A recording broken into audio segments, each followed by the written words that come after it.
ভিড় একদিন চিংগামকে মারার জন্য একটা ছুরি নিয়ে আসলো। তারপর চিংগামকে অনেক ভয় দেখালো আর বলল, তোমাকে মারার হুকুম দিয়েছে ডাকু রাক্ষস।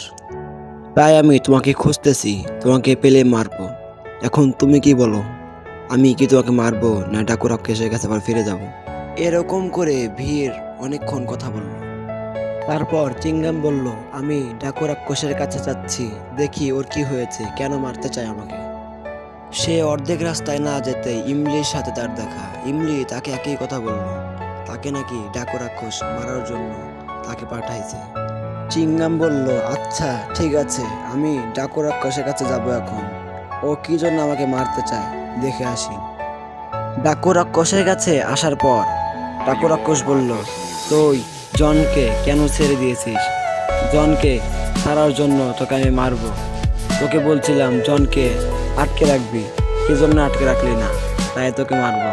চিংগাম এগুলো শোনার পর বলল, জনকে আমি আবার ধরবো। তারপর কি হলো দেখার জন্য ভিডিওতে লাইক করো অ্যান্ড চ্যানেলটা সাবস্ক্রাইব করে রাখো। দেখা হবে নতুন কোনো ভিডিওতে।